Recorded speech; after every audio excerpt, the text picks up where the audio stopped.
the presentation. Okay, good day, everyone. Our next speakers are Jocelyn Mazarura, Alta, Waal, and Tristan Harris. And their paper is on probabilistic distributional semantic methods for small unlabeled data, for small unlabeled text. Jocelyn, the floor is yours. You can take over.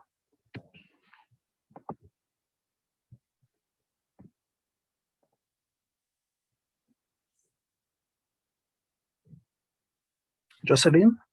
Are you able to hear me? Yes, I can hear you perfectly well. Okay. The floor. All right. Okay, cool. Let's get started. Thank you so much for the introduction. My name is Jocelyn Mazarura, and I'm going to be sharing with you research that I've been busy with my colleagues, Dr. Waal and Mr. Tristan Harris. And the title of this presentation is a probabilistic distributional semantic methods for small unlabeled text. Okay. All right, so this is just a basic overview of what we're going to go through in this presentation. I'm going to talk about distributional semantic models, vector space representations, and then we'll look at experiments and conclusions and future work. Okay, so let's start off by discussing distributional semantic models in the context of this example. So suppose that you were an employee at a company, for example, let's say Discovery, and Discovery was interested in finding out the public opinion of their company. So let's also assume that they had a large collection of digital media, such as social media posts, digital newspapers, blogs, etc. So one place you may want to start is by maybe just doing a keyword search. And what you might find from that is that you might get documents that are about the company, which is exactly what you want. You might find others that are not quite on target. Maybe some might be about the Discovery Channel. Some could be relating to exploration, that kind of discovery. So the big question that you'll have is, how do I determine which documents are relevant? And then that's where DSMs become relevant. DSMs try to identify the meaning of words or other linguistic unit by creating semantic representations. They are based on the assumption that the meaning of a word can be inferred from its usage in combination with other words. Stated differently, you shall know a word by the company it keeps. And applications of DSMs include automatic thesaurus construction, identification of translation equivalence, as well as semantic classification. Now, DSMs create what are called vector space representations, and these are merely vectors that capture the semantic properties of words or other linguistic units, such as documents. And examples of such DSMs include word embeddings, like your word2vec, as well as topic models, such as latent Dirichlet allocation, which I'll refer to as LDA, and the Gamma-Poisson mixture topic model, which I'll refer to as GPM. Now, just before I go any further, I want to just give you a quick basic overview of what topic modeling is, in case you may not be familiar with what it is. So in a nutshell, topic modeling is a statistical technique used to uncover the latent topics in large collections of documents. And when you perform, typical topic models will have two parameters of interest that you need to learn from your data set. So I call them theta and beta. So this first one here represents your topics. So how a topic model works, it's going to give you a bunch of words that describe a topic, and they'll each be associated with different probabilities of belonging to that topic. So you'll take the top, say, 10 words or 15 words, and then you will have a look at the words. So for example, here, lion, kudu, hunt, were some of the words with the top probabilities. And then now the researcher now looks at those words, and you can now determine a topic for that. So this one, I called it animals. The second one, I called it help. And I put these in quotation marks because this is purely subjective. So you could look at these words and actually come up with different titles. Now, the parameter of interest here, and the research I'm going to be discussing in the next few slides, is this parameter beta. This parameter beta gives you your vector space representations for your documents. So if you consider this matrix, each row corresponds to a document, and then the columns correspond to a topic. And what each of these elements are telling you is the proportion of the topic that is in that document. So document 1, you could say, is 50% about animals. Document 1 is also 30% about health and 10% about finance. It should add up to 100%. I think I left 10% somewhere. But anyway, this row here, if you can look at that vector, that is what we're going to refer to as our vector space representation, and that's what we're going to be using in the next few experiments. Okay, so the objective of the experiments was to answer this question I've highlighted here. So we're saying here, given a set of documents that are known to be relevant, and we're going to call these relevant documents your reference corpus. And if you think of our discovery example, that would be documents that you know are about discovery.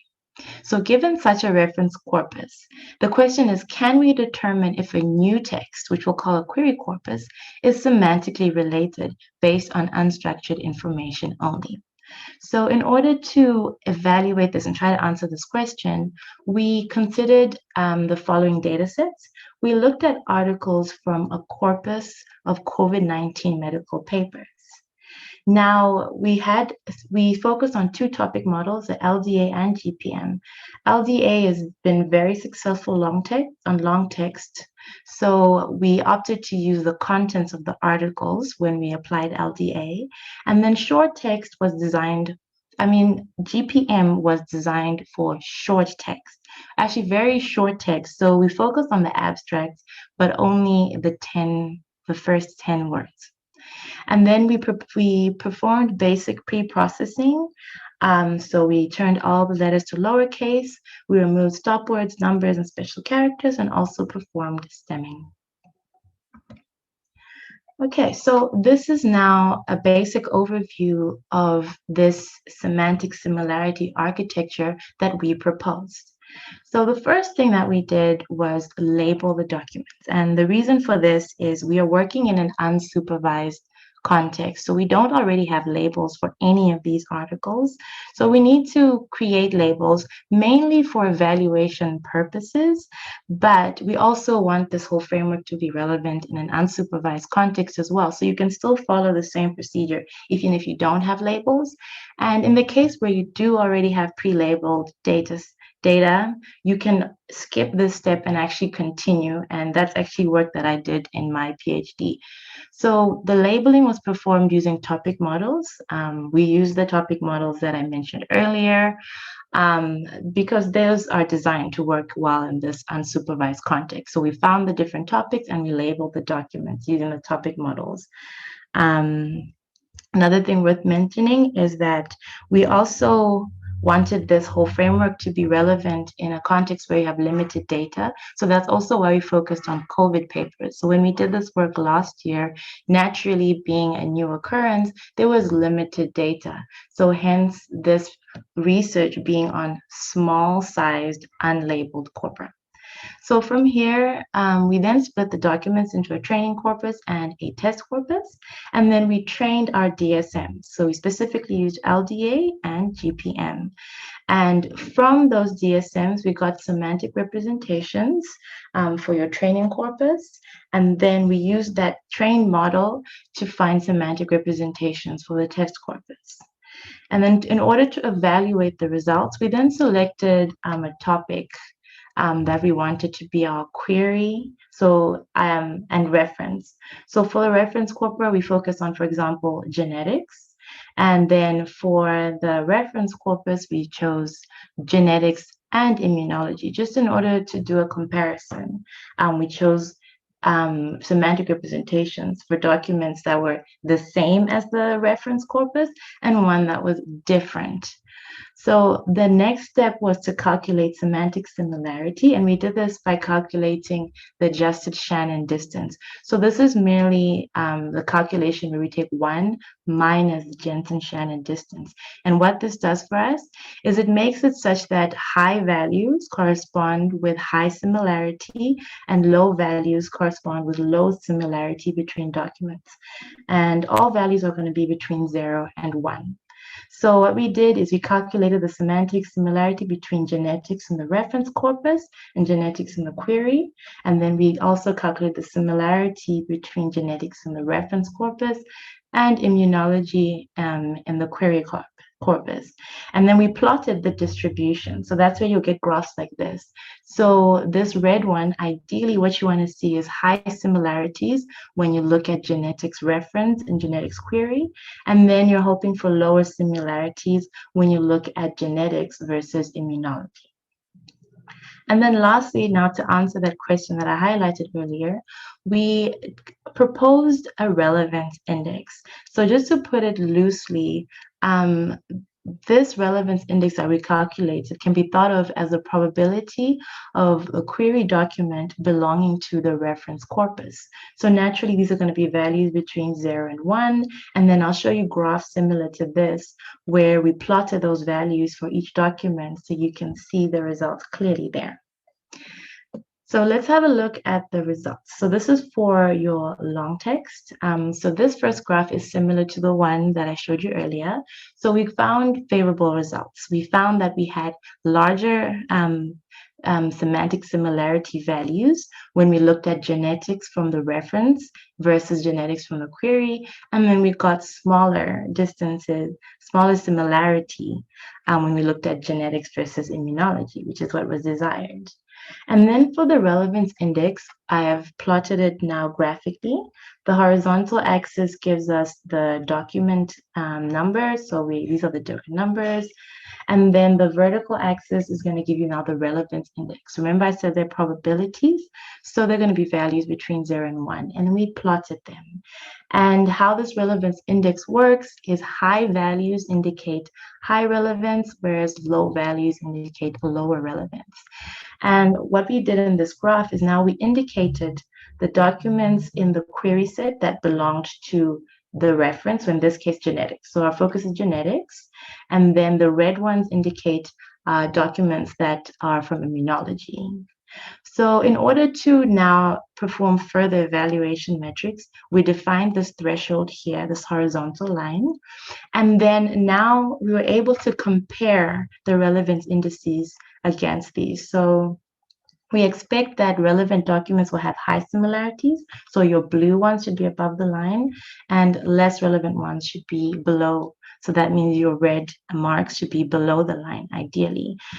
These are the classification metrics. And as you can see, it seemed like the method performed actually quite well.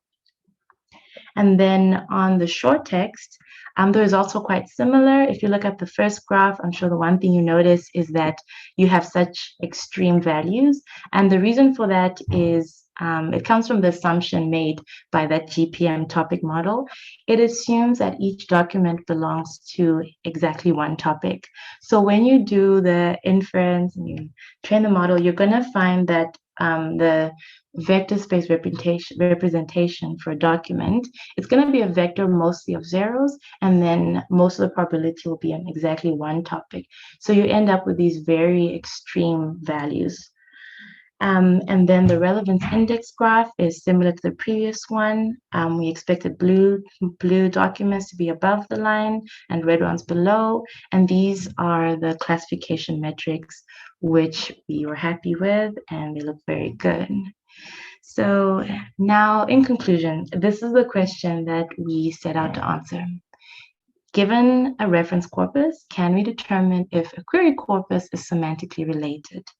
And I think the conclusion here, based on our experiments, is yes, it is definitely possible to do this using topic models as your vector space representation. So now just to conclude, in terms of future work, we definitely want to explore with using different types of text as well. We also want to explore using other topic models, so they're not just those two. And it will also be nice to compare results with other DSMs like word embeddings. So that brings me to the end of this presentation. I hope you enjoyed it. Thank you so much for listening, and thank you so much for the support and the help and the team, everything. Thank you.